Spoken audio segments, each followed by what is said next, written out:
Hello guys, welcome back again. My name is Amit and it's code time.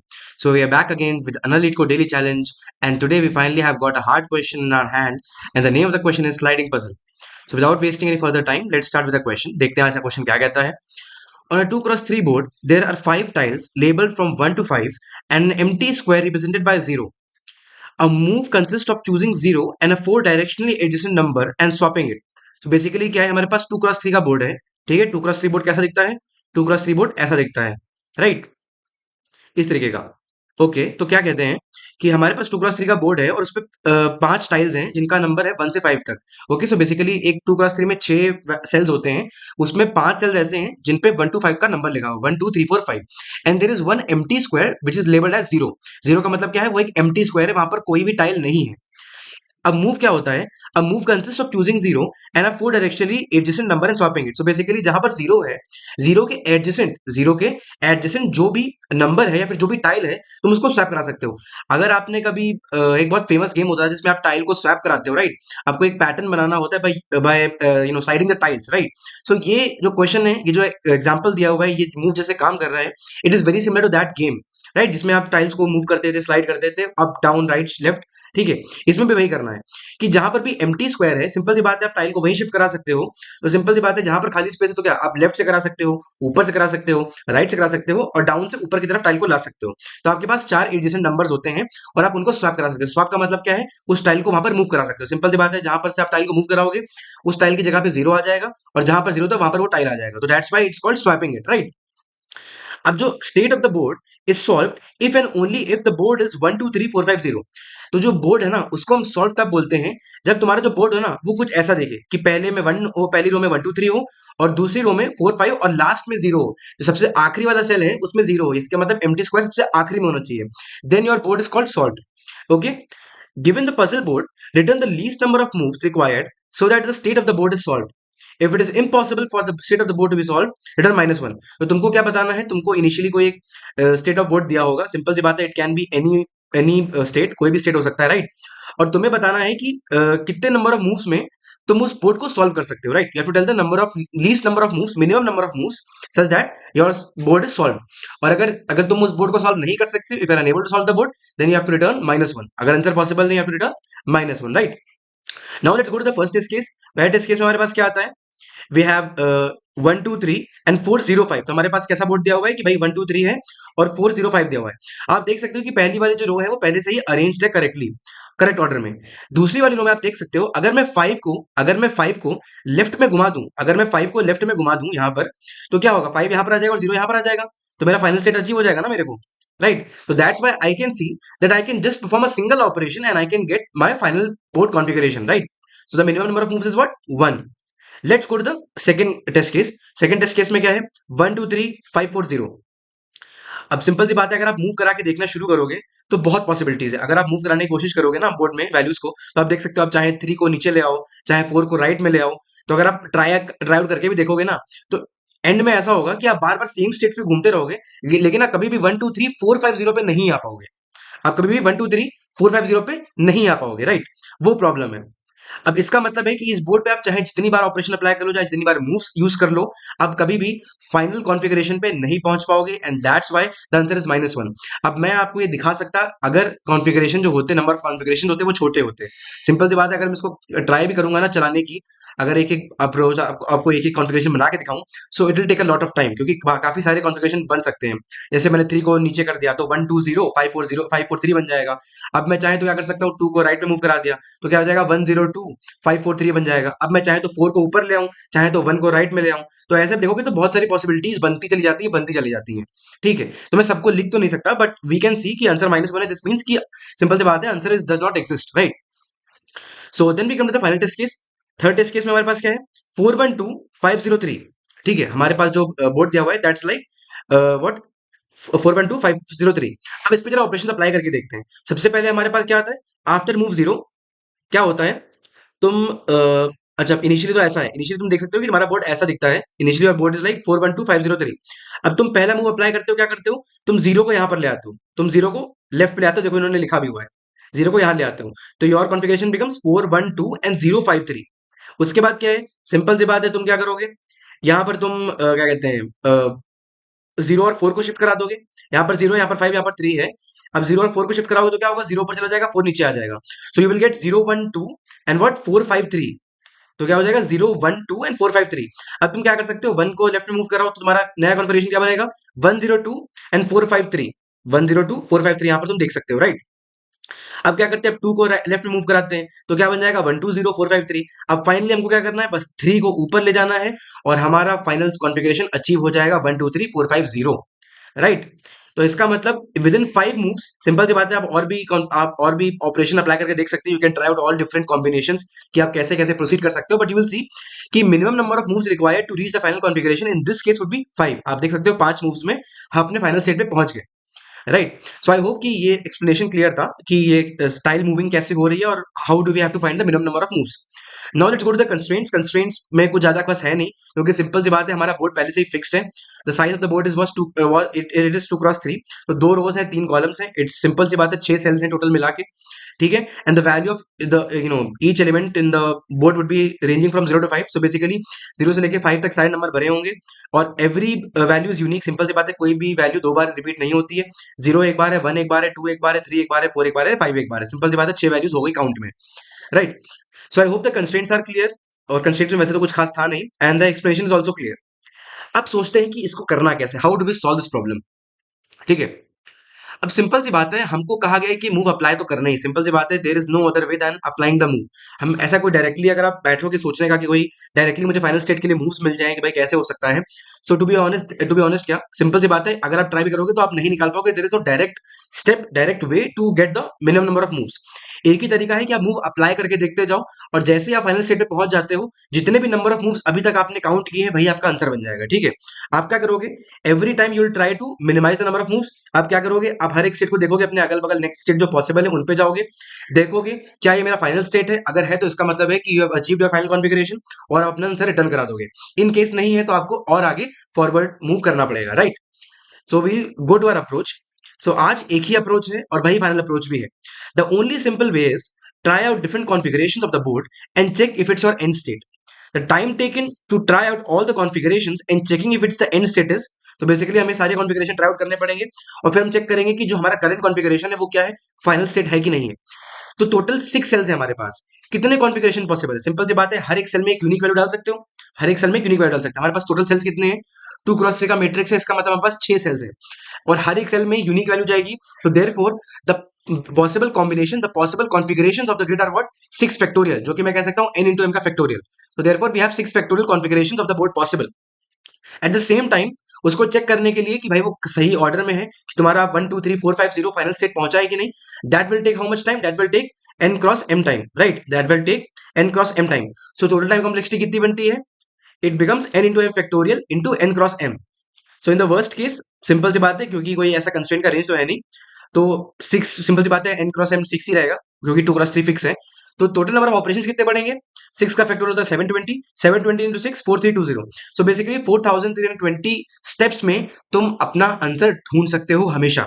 और simple सी बात है, we can see that it's quite small, that हमारा easily approach pass भी हो जाएगा, ठीक है। अब ये तो होगा कि भाई हम अप्रोच क्या करने वाले हैं, पर इसको इंप्लीमेंट कैसे करेंगे, इसको आगे मूव फॉरवर्ड कैसे करेंगे। आखिर सिंपल सी बात है, ये तो ओवरव्यू हो गया कि भाई काम क्या करना है हमें, पर इसको कैसे करना है, how do we do it. Certainly, zero tile is the one that means a gap. Simple सी बात है, जीरो टाइल का मतलब होता है एम्प्टी स्क्वायर है। Hence, we can only swap positions with neighbors of zero tile. Hence, we move forward to something that is of course recursive nature. Simple सी बात है, हम क्या कर रहे थे यहाँ पर, हम जीरो से हर एक टाइल की तरफ मूव करके देख रहे थे। हम देख रहे थे ये वाला टाइल है, इसको जीरो के साथ शिफ्ट करा दो, उस गैप में डाल दो, तो तुम्हारा जो गैप होगा जीरो वो शिफ्ट हो जाएगा। सिंपल सी बात है, तुम अपने नेबर्स में वो जीरो वाले गैप को शिफ्ट करा के देख रहे हो।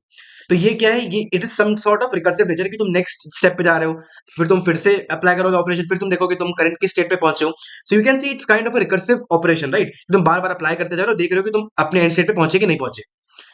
सो what will do, trying to move around answer and checking if it's correct to move और नॉट। सिंपल सी बात है, रिकर्सिव नेचर ऐसा ही होता है, ठीक है। जैसे आपने बैक ट्रैकिंग पढ़ी होगी, तो back tracking is this only. अब थोड़ा ग्रिड्स के बारे में हल्का सा डिस्कस करते हैं कि भाई यहाँ पर हम क्या करने वाले हैं, और इसके लिए ग्रिड्स की थोड़ी प्रॉपर्टीज को समझना क्या इंपॉर्टेंट है। You will see a lot of such questions on grids. तुम ऐसे बहुत सारे क्वेश्चन ग्रिड्स पे देखोगे। To make it simpler, try to visualise your grid as a graph where each node, each cell is a node and the border cells are the connections through edges.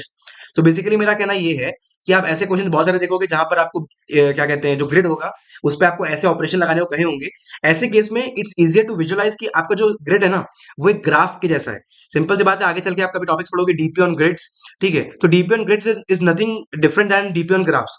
Graphs पे DP लगना, DP पे grids पे DP लगना is very similar. आप एक grid को, आप एक मैट्रिक्स को भी एक ग्राफ की तरह देख सकते हो। हाउ? उसमें हम क्या करेंगे, जैसे कि हमारे पास ये मैट्रिक्स है, तो यहाँ पर जो हर एक सेल है ना, हर एक सेल है, that will become our node, that will become our node. और जो इनके बीच में जिसको बॉर्डर कनेक्शन, जैसे कि 2 के बगल में क्या है, 2 के बगल में 1 है, 3 है और एक खाली एम्प्टी टाइल है, so these 3 will become as its neighbours और its connections through edges. So basically ये जो बॉर्डर सेल्स है ना, ये इसके एजेस हैं। So that is how you can visualise a graph, a grid as a graph. तो उसके लिए इजी पड़ जाता है। अब सिंपल सी बात है, अगर हम एक ग्रिड को ग्राफ की तरह देख रहे हैं तो सिंपल सी बात है, जो जो ग्राफ के एल्गोरिथम्स हैं हम उनको भी अप्लाई कर सकते हैं। और ग्राफ के एल्गोरिथम जो वेरी बेसिक्स होते हैं वो क्या होते हैं, डीएफएस एंड बीएफएस, और हम उसी का यूज करने वाले हैं। DFS is depth first search and BFS is breath first search. हम डीएफएस और बीएफएस के बारे में एकदम इन डिटेल थ्योरी कभी और आगे किसी और वीडियो में देखेंगे, पर आज के लिए हम क्वेश्चन सॉल्विंग पे ध्यान देंगे कि हम इस पे क्या यूज करने वाले हैं। आप चाहे तो डीएफएस भी यूज कर सकते हो इस प्रॉब्लम के लिए, चाहे तो बीएफएस भी यूज कर सकते हो, but I will use BFS and I will also recommend and advise कि आप भी बीएफएस यूज करो। Why? We'll see. For this problem, you can use either of the two, but BFS is actually the preferred option in case of minimization problems. जब भी minimization problems आती हैं, BFS is your way to go. BFS is your best friend in case of minimization problems. अगर कभी भी question आए minimum time का, minimum distance का, जहां पर ऐसे मतलब आपको फाइंड करना हो कि कितने मिनिमम टाइम में आप रीच कर सकते हो, या फिर कहा हो कि कितने मिनिमम टाइम में सिग्नल होगा, ऐसे क्वेश्चन एक प्रेजेंट था लीड कोड पे कि मिनिमम टाइम कितना लगेगा कि signal such that it reaches all the nodes, right. So ऐसे क्वेश्चन में जहां पर मिनिमम टाइम या मिनिमम डिस्टेंस चाहिए होता है, या मिनिमाइजेशन प्रॉब्लम्स होती है, ऐसे केस में BFS is the best option to go. और ऐसा क्यों होता है? This is because of how BFS works. BFS कैसे काम करता है? BFS first explores its immediate neighbours. DFS में क्या होता है, आप डेप्थ वाइज लगातार क्या करते हो, अपने जो एडिशन नोड्स हैं उनको आइटरेट करते रहते हो, उनके ऊपर उनको एक्सप्लोर करते हो, राइट। आपने एक नोड पकड़ा, उसके बाद उसके अंदर जाते गए तो आप डेप्थ में जाते हो, that is why it's called depth first search. पर बीएफएस में क्या होता है, आप जिस नोड पे हो, आप पहले उसके जितने भी इमीडिएट नेबर्स हैं उन सबको एक साथ एक्सप्लोर करोगे। उसके बाद जो सेकंड स्टेप होगा उसमें उनके जो चाइल्ड नोड्स हैं उनको एक्सप्लोर करोगे। तो आप क्या कर रहे हो कि पहले ये बंदा था, उसके बाद इसके सर्कल को एक्सप्लोर किया, उसके बाद आउटर सर्कल को एक्सप्लोर किया। तो आप देख सकते हो ये कुछ कुछ ऐसे फैलने के तरीके, जैसे हम फैलते हैं ना, जैसे लेट्स से कि आप कोई आप एक मैप देख लो, तो आप देख सकते हो एक सिंपल सा जहां पर डॉट होता है उससे बहुत सारी रोड्स एंड कनेक्शन जाते हैं। तो सिंपल सी बात है, it's kind of a spreading type of technique कि आप चारों डायरेक्शंस में स्प्रेड करते हो। That's why BFS is a better option. क्या होता है, जब आप बीएफएस यूज कर रहे होते हो तो सिंपल सी बात है, आप हर एक इमीडिएट नेबर को तुरंत एक्सप्लोर कर रहे हो। So there is a good chance कि आप जो मिनिमम टाइम है या फिर जो मिनिमम डिस्टेंस है डेस्टिनेशन तक, वो आप जल्दी ढूंढ लोगे, ठीक है। Since BFS explores all its immediate neighbors first and then goes to explore the deeper levels, using this algorithm you can reach your target destination in the fastest manner. Simple सी बात है, फास्टेस्ट टाइम में अपने destination पे पहुंच सकते हो, ठीक है। अब बहुत लोगों को डाइक्स्ट्रा के बारे में पता होगा। डाइक्स्ट्रा के बारे में अगर नहीं पता है तो कोई बात नहीं। Dijkstra is basically a shortest distance, a shortest path algorithm, ठीक है। It is a single source shortest path algorithm कि आप किसी सोर्स से डेस्टिनेशन तक का शॉर्टेस्ट पाथ निकालते हो। तो डाइक्स्ट्रा भी अगर आप देखोगे ना, तो डाइक्स्ट्रा का जो इंप्लीमेंटेशन होता है उसमें हम प्रायोरिटी क्यू यूज करते हैं, ठीक है। और डाइक्स्ट्रा का इंप्लीमेंटेशन भी is very similar to what is very similar to using a BFS, but Dijkstra is just a special type of a BFS जहां पर आपके जो एज वेट्स होते हैं वो अलग अलग हो सकते हैं, तभी वो Dijkstra का प्रॉब्लम बनता है, शॉर्टेस्ट पाथ प्रॉब्लम बनता है। लेट्स से कल को मैं ऐसा कहूं कि हर जो एज वेट है ना, सारे एज वेट जो है वो इक्वल है या फिर 1 के वैल्यू के हैं, तो आप Dijkstra का यूज ना करो, प्रायोरिटी क्यू का यूज ना करो, आप सिंपल क्यू का यूज भी कर सकते हो, सिंपल बीएफएस को अप्लाई भी कर सकते हो। और बीएफएस के बहुत टाइप के वेरिएंट्स होते हैं, ठीक है। एक 01 बीएफएस होता है, ठीक है। बहुत सारे अलग अलग टाइप के बीएफएस के वेरिएंट्स होते हैं, और वो हम कभी आगे बढ़ेंगे, ठीक है। we'll see it as we go along, right? Now what we'll do, we'll just use the BFS for a problem as we can encounter। अब बात क्या आती है कि सिंस हम टाइल्स को मूव करा के देख रहे हैं, इट इज हाई चांस कि हम सेम स्टेट पे बार बार आ सकते हैं, राइट। जैसे कि अगर मैं इधर इधर ही देख लूं, यहाँ पर मान लो मैंने 2 को मूव कराया नीचे, 2 को नीचे मूव कराया, उसके बाद क्या बन जाएगा 103425। लेट से कि मैं 0 को फिर से ऊपर मूव करा दूं, ऐसा भी हो सकता है, तो मैं दोबारा अपने ओरिजिनल स्टेट पे पहुंच जाऊंगा। तो बार बार सेम स्टेट को मुझे ट्रैवर्स ना करना पड़े, विजिट ना करना पड़े, तो उसके लिए क्या कर सकता हूं, I can use some kind of a some data structure और something to mark if a state has already been visited. अगर कोई स्टेट ऑलरेडी विजिट हो चुका है तो उसको बार बार दोबारा विजिट करने की जरूरत नहीं है, क्योंकि उसके जो और कॉन्फ़िगरेशंस होंगे जो उससे जनरेट हुए होंगे वो ऑलरेडी तुम्हारे पास क्यू में पड़े होंगे, उनको दोबारा आइटरेट या विजिट करने की जरूरत नहीं है। और हम इसको एफिशिएंटली करने के लिए क्या करेंगे, we will use a map, ठीक है। ये तो हो गया एक्सप्लेनेशन कि हम क्या यूज करने वाले हैं। ये तो भाई ओवरव्यू होगा कि भाई क्या करने वाले हैं, कैसे करने वाले हैं। आओ इसको एक बार असलियत में, हकीकत में करके देखते हैं, इसको इंप्लीमेंट करके देखते हैं। So let's directly head to the implementation part, right. तो सबसे पहले इधर आते हैं, आया, खोल दिया, ओके। सो आई होप सबको दिख रहा होगा। ओके, तो क्या करते हैं, इसको कंट्रोल प्लस कर लेता हूं, मैं हल्का सा बड़ा कर लेता हूं साइज। ओके, तो सबसे पहले सिंपल सी बात है कि आई नो इन सब का साइज क्या है। ठीक है, अब मैं क्या करूंगा, मैं जो बोर्ड का कॉन्फ़िगरेशन है ना, उसको रिप्रेजेंट करने के लिए एक स्ट्रिंग का यूज करूंगा। I use what, a string to represent the configuration of the board. कैसे होगा वो देखो। I set F state. F state basically means final state. Final state मेरा कैसा दिखना चाहिए, पहली रो में 1 2 3 होना चाहिए और दूसरी रो में 4 5 0 होना चाहिए। सो आई विल से कि मैं जब मेरा जो बोर्ड का कॉन्फ़िगरेशन है उसको मैं ऐसे स्टिक साइज से एक स्ट्रिंग से रिप्रेजेंट करूंगा। ठीक है, ये मेरा फाइनल स्टेट होने वाला है जहां पर मुझे रीच करना है। अब मेरा इनिशियल स्टेट क्या होगा, let's say, let's call it S state. S state means the starting state, और इसको हम अभी बनाएंगे। इसको कैसे बनाएंगे, for int i equal to 0, I less than 2, I plus plus, for int j equal to 0, j less than 3, j plus plus, और s state plus equal to character of what, 0 plus board of I J. ठीक है, simple सी बात है, हर एक value 1 से लेके 5 के बीच में, 0 से लेके 5 के बीच में है, तो हम डायरेक्टली ऐसे कैरेक्टर कन्वर्जन कर सकते हैं। तो हमें क्या मिल गया, हमें अपना फाइनल स्टेट मिल गया और हमें अपना स्टार्टिंग स्टेट मिल गया, राइट। अब हम आते हैं कि हमको हर एक जो जीरो टाइल है उसके पास 4 डायरेक्शन से मूव करने के लिए, can move up down left right. तो हम एक क्या करते हैं, एक डायरेक्शन का 2D array बनाते हैं, DIR, जो कि मुझे बताएगा कि मैं कहाँ कहाँ जा सकता हूँ। तो 0, -1 विच मीन्स कि पिछले वाले कॉलम में, 0, 1 which means next column, -1, 0 means going up, and 0, -1 means going down. 0, -1 हो चुका है, okay. 1, 0, 1, 0 means going down, okay. अब क्या करते हैं, अब हम क्या कराएंगे, अपना अनऑर्डर्ड मैप बनाएंगे। यहाँ पर मैं ऑर्डर्ड मैप यूज कर सकता था, but it's not a problem, हम अनऑर्डर्ड मैप यूज कर लेंगे, क्योंकि यहाँ पर हमें इससे मतलब नहीं है कि ऑर्डर क्या है कीज का। तो इसलिए हम डायरेक्टली यही यूज कर लेते हैं, और हम इस टाइप का एक मैप बना लेंगे, and will name it as visit. Visit मेरे बताएगा बेसिकली कि कोई स्टेट जो है या फिर कोई जो कॉन्फ़िगरेशन है बोर्ड का, वो हमने पहले से देखा है कि नहीं देखा है, राइट। अब आता है हमारा क्यू, हमें क्यू बनाएंगे। ठीक है, सिंपल सी बात है, बीएफएस के इम्प्लीमेंटेशन के लिए क्यू चाहिए होता है, ओके। तो इसमें क्या बनाएंगे, पेयर और एक स्ट्रिंग कॉमा इंट।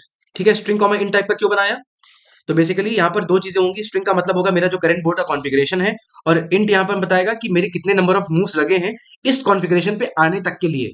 ठीक है, अब क्या करेंगे, क्यू में पुश करा देंगे सबसे पहले अपने इनिशियल स्टेट को, तो वील पास एस स्टेट और कॉमा 0। सिंपल सी बात है, जो इनिशियल स्टेट है उस पर पहुंचने के लिए तो 0 मूव्स लगेंगे, क्योंकि वो ओरिजिनल स्टेट ही है।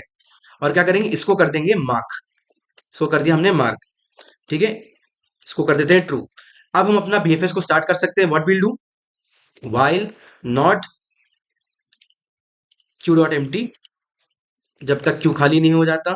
ठीक है, अब सबसे पहले करंट स्टेट को निकाल लेते हैं। String current would be equal to what, curr state लिख देता हूं मैं, would be q dot front dot first, correct. उसके बाद मूव्स कितने हैं, मूव्स होंगे q dot front dot second, और उसके बाद इसको पॉप करा देते हैं। ठीक है, ये हो गया हमारा क्या कहते हैं, जो हमारा वो है, क्या कहते हैं, करंट स्टेट। अब क्या है, मुझे जीरो, अब मुझे क्या चाहिए, अब मुझे ये चाहिए कि 0 का इंडेक्स का है। ठीक है, अब मैंने सिंपल सी बात है, 6 के साइज, 6 स्ट्रिंग के साइज में, 6 साइज के स्ट्रिंग में बोर्ड को अपना रिप्रेजेंट किया है, तो मुझे ये चाहिए कि 0 का इंडेक्स कहाँ है। ठीक है, क्योंकि मैं उसी से पता लगा पाऊंगा कि मैं कहाँ कहाँ मूवमेंट 0 का करा सकता हूँ। So what I do, I just try to find कि मेरा 0 का इंडेक्स क्या है। Let's say IDX 0। ठीक है, चलाते हैं loop, i equal to 0, i less than 6, i plus plus. इससे मैं फाइंड कर लूंगा क्या, if current state of i equal to 0, तो इसका मतलब हमको अपना 0 मिल गया, IDX 0 would be equal to i and break. तो यहाँ पर हमको अपना IDX 0 मिल गया कि बेसिकली हमारा जो करंट 0 है वो किस इंडेक्स पे है। अब इस जो इंडेक्स हमने निकाला है, इसका यूज करके हम उसके कोऑर्डिनेट्स निकालेंगे। ठीक है, इसका यूज करके हम अपने कोऑर्डिनेट्स निकाल लेंगे कि एक्चुअल जो ग्रिड है ना, उसमें 0 कहां पर किस सेल पे लाई करता है। वो कैसे निकलेगा, int x equal to what, IDX 0 divide by 3, and y would be basically उसका कॉलम, x रिप्रेजेंट करता है उसकी रो, और IDX 0 मॉड 3। ठीक है, ये कैसे काम कर रहा है, अगर मैं आपको दिखाना चाहूं। ठीक है, इधर देखो, यहाँ पर क्या है, 1 2 3 4 5 6 है। लेट से मैं यहाँ पर 4 को उठाता हूँ, अगर मैं इसको अपने एक 6 साइज के स्ट्रिंग में रिप्रेजेंट करूँ, तो 4 का इंडेक्स क्या आएगा, 4 का इंडेक्स 3 आएगा। ठीक है, तो अगर मैं 3 से डिवाइड करता हूँ, तो 3 बाय 3 क्या आएगा, x1 आ जाएगा, और y क्या आएगा, 3 मॉडुलो 3। 3 मॉडुलो 3 क्या होता है, 0। सो बेसिकली 4 का जो लोकेशन है वो क्या है, 1, 0। देखो 1, 0 पे ये है, राइट। इसी तरीके से अगर आप 5 को पकड़ लो तो 5 जो है उसका इंडेक्स क्या आएगा, उसका इंडेक्स आएगा 5, ठीक है। तो 5/3 कितना होता है, 1 होता है, एंड 5 मॉडल 3 इज व्हाट, 2। तो बेसिकली जो 5 है उसका ग्रिड में लोकेशन क्या है, 1,2, देखो 1,2 पे है। सो ये इस तरीके से काम करता है, ओके। हम दोबारा आते हैं, ओके। ये हमारा हो गया इंडेक्स फाइंड करना। अब हम क्या करेंगे, अपने जो सारे डायरेक्शन में मूव करके देखेंगे, I equal 0, i<4, i plus plus, अपने जो करंट उसके नेबर्स हैं उनमें जाके देखते हैं, dx would be equal to what, x plus d i r of i of 0, and y would be equal to what, y not by d y, equal to y plus d i r of i of 1, ठीक है। अब simple सी बात है, अगर हम grid के बाहर चले गए, ठीक है, तो हमें उस डायरेक्शन में चेक करने की जरूरत नहीं है, ठीक है। ऐसे केस में हम कंटिन्यू करा देंगे। अब क्या है, अब हम dx और dy के भी जो हैं उसको कन्वर्ट कर देंगे अपने इंडेक्स में। आपको क्या करना है, स्वैप इंडेक्स निकालना है। बेसिकली हम किसके साथ स्वैप कराने वाले हैं, ठीक है। मैं क्या कर रहा हूं, मैं स्ट्रिंग में विद इन ही स्वैप कराऊंगा, ठीक है। मैं क्या कर रहा हूं, पहले मैंने ग्रिड को अपने स्ट्रिंग में कन्वर्ट किया, एक नॉर्मल स्ट्रिंग में 6 IC की स्ट्रिंग में कन्वर्ट किया। उसके बाद मैंने जीरो का इंडेक्स पता लगाया, ठीक है। फिर मैंने देखा कि जीरो के नेबर्स कौन कौन है, उनका उनका एग्जैक्ट कोऑर्डिनेट निकाल लिया। अब जो मेरे पास कोऑर्डिनेट आए हैं, जो उसके मूवमेंट के, जो उसके नेबर से कोऑर्डिनेट हैं, उनको भी मैं इंडेक्स में कन्वर्ट कर दूंगा। जैसे मेरे पास 0,2 आया था, 1,2 आया था, अगर आप 1,2 को कन्वर्ट करोगे तो 1,2 इज व्हाट, 1 into 3 + 2, 1 into 3 + 2 मतलब 3 + 2 5। इसका मतलब क्या है कि फिफ्थ इंडेक्स पे जो वैल्यू है उसके साथ में स्वैपिंग कराने वाला हूं। तो what I do, I just right 3 into dx plus dy। इससे मुझे क्या मिल जाएगा, इससे मुझे मिल जाएगा कि मुझे जीरो वाले कैरेक्टर को किस कैरेक्टर के साथ स्वैपिंग करानी है। तो बेसिकली ये जो आपको ऐसे 1D एरे में जब 1D स्ट्रिंग बनी होगी तो आपको समझ में नहीं आएगा, लेकिन आप दोबारा इसको कन्वर्ट करके देखोगे ना ग्रिड में, तो आपको समझ में आ जाएगा कि एक्चुअली जो dx और dy है ना, वो x और y के नेबर ही हैं, और हम बस स्वैपिंग करा रहे हैं उन कैरेक्टर्स की। तो क्या करेंगे, एक ले लेते हैं स्ट्रिंग टेम्प और उसको लेते हैं करंट स्टेट के बराबर, ठीक है। अब क्या करेंगे, स्वैप कराएंगे किसके बीच में, temp of zero index, idx zero, sorry, idx zero, comma temp of what, swap index, जिसके साथ स्वैप कराना है, ठीक है। ये हमने स्वैपिंग करा दी, ये हमारा नया बोर्ड का कॉन्फ़िगरेशन आ चुका है। अब हम क्या चेक करेंगे, अगर ये कॉन्फ़िगरेशन हमने पहले से देख रखा है, सिंपल सी बात है, अगर हमने कॉन्फ़िगरेशन पहले से देख रखा है तो इसका मतलब है आगे बढ़ने की जरूरत नहीं है, और अगर नहीं देखा है तो आगे बढ़ना है। So what will do, if visit dot find temp exactly equal to visit dot end, ठीक है। अगर नहीं देखा है अभी तक तो क्या करेंगे, सबसे पहले विजिट ऑफ टेम्प को मार्क कर देंगे ट्रू, और क्यू में क्या पुश करा देंगे, क्यू में पुश कराएंगे टेम्प कॉमा मूव्स +1, क्योंकि जो पिछला स्टेट था वो करंट स्टेट था, तुम करंट स्टेट से टेम्प वाले स्टेट में जा रहे हो, जो कि नेक्स्ट स्टेट है उसमें जा रहे हो, और सिंपल सी बात है तुम उसमें एक मूव अप्लाई करोगे। और यहाँ पर एक और चीज हम लिखेंगे अभी, ठीक है। तो ये हो गया बेसिकली पुशिंग का। अब क्या है, ऊपर आते हैं, यहाँ पर क्या लिखेंगे, यहाँ पर क्या लिखेंगे, अगर तुम्हारा if your current state becomes equal to your final state, अगर सिंपल सी बात है तो अपने फाइनल स्टेट पे पहुंच चुके हो, then you can directly return your moves. BFS ऐसे ही काम करता है कि तुम जहां पहले रीच कर गए, इसका मतलब तुम्हारा मिनिमम नंबर ऑफ मूव्स और ऑटोमेटिकली वो हो जाएंगे, राइट। ऑटोमेटिकली तुम्हारे minimum number of moves confirm हो जाएंगे कि पक्का मिनिमम नंबर ऑफ मूव्स ही लगे हैं, ठीक है। बीएफएस इस तरीके से काम करता है। So this is something more, अगर फाइनल स्टेट पे पहुंच गए तो मूव्स को रिटर्न करा दो। एल्स वाइज हम क्या करेंगे, जीरो की पोजीशन ढूंढेंगे, उसके बाद उसके नेबर्स की पोजीशन ढूंढेंगे, स्वैपिंग कराएंगे, देखेंगे उस कॉन्फ़िगरेशन पे पहले कभी गए हैं, अगर गए हैं तो आगे मत बढ़ो, अगर नहीं गए हैं तो उसको मार्क कर दो और अपने नेक्स्ट स्टेट में पुश करा दो मूव +1 के साथ, ओके। तो ये बेसिकली होगा क्या, अगर तुम्हारा आंसर एग्जिस्ट करता होगा तो इस बीएफएस में ही तुम्हें अपना आंसर मिल जाएगा और तुम्हें डायरेक्टली मूव रिटर्न हो जाएंगे। इन केस अगर आंसर एग्जिस्ट नहीं करता है तो उसके लिए क्या कहा गया था, in case answer does not exist we return -1। और ये कोड अब हो चुका है पूरा, and we do not need to add anything further. अब इसको चला के देखते हैं। So we can see that our code passes sample test case. अब सब पे चला के देखते हैं। So yeah we can see that our code passes all the test cases easily, बहुत आराम से काम कर गया, इसको काम करना ही था, ठीक है। और इसका टाइम कॉम्प्लेक्सिटी हम डिस्कस कर लेते हैं। टाइम कॉम्प्लेक्सिटी हम ऑलरेडी डिस्कस कर चुके हैं वैसे तो, सो मैं फिर से लेकिन फिर से लिख दूंगा यहाँ पर, the time complexity is what, ठीक है। टाइम कॉम्प्लेक्सिटी इसकी भी वही रहने वाली है, इट्स जस्ट द सेम, कि सिंपल सी बात है तुम हर एक ग्रिड के कॉन्फ़िगरेशन पे जा रहे हो तो n into m factorial basically, ठीक है। और सिंपल सी बात है तुम्हें आंसर जब तक नहीं मिल रहा है, इन द वर्स्ट केस तुम सारे कॉन्फ़िगरेशन चेक करके देख लोगे, और साथ ही में चेकिंग का टाइम जाता है, ठीक है। यहाँ पर तो मैंने 6 साइज का एरे बनाया है, ये जो 6 बनाया है बेसिकली क्या है, 2 × 3 तो है, ठीक है। तो इसको क्या करेंगे, n into m और लिख देंगे, ठीक है। सो सिंपल सी बात है, इसको हम ऐसे भी लिख सकते हैं कि 6 फैक्टोरियल, 6 फैक्टोरियल इंटू 6, जो कि होता है 4320। ओके, अब आते हैं इसकी स्पेस कॉम्प्लेक्सिटी पे। ठीक है, इसकी स्पेस कॉम्प्लेक्सिटी क्या होगी?